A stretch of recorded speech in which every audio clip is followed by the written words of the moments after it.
प्रभास सिंह। ए भोला नशा में तू भंग रहेला, रोज पीसे खातिर भांग कहेला। ए भोला नशा में तू भंग रहेला, रोज पीसे खातिर भांग कहेला। दर्द करेला कलाई हो, नाही भंगिया पिसाई हो, हमरा देहिया के गत करेला, रोज पीसे खातिर भांग कहेला। ए भोला नशा में तू भंग रहेला, रोज पीसे खातिर भांग कहेला।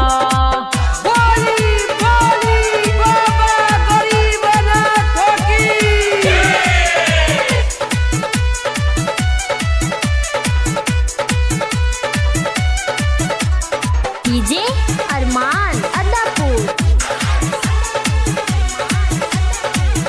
हमके करेला तू तंग, सुन भोला हरदम मन करे चले जाई नहीं यारवा। रोज कर तारा दंग रही जाइले हम दंग, रोज धर केला हमरो जियारवा। हमर बुझ परेशानी हो, काहे लागेला तू ठानी हो। हमर बुझ परेशानी हो, काहे लागेला तू ठानी हो।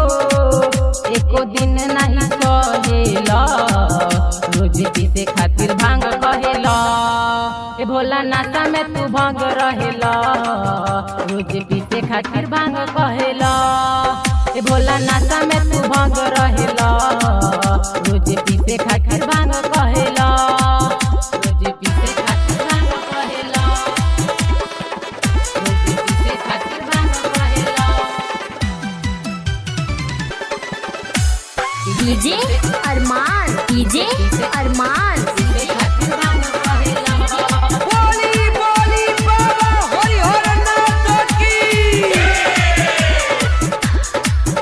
भोला भूकेला तू चिलम, अब नाही हम मिलम। ठीक लागेला ना तोहरो अदतिया, राइटर किरोल की चले सिंगर दीपक गावेला। तू मानेला ना हमरो बतिया, तू बार बौरा हवा हो, सुन कहतानी गौरा हो।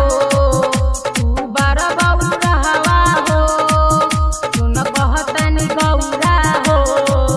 खाली करे के डरामा चाहेला, रोज पीसे खातिर भांग कहेला। ए भोला नशा में तू भंग रहेला, रोज पीसे खातिर भांग कहेला। ए भोला नशा में तू भंग रहेला, रोज पीसे खातिर भांग कहेला।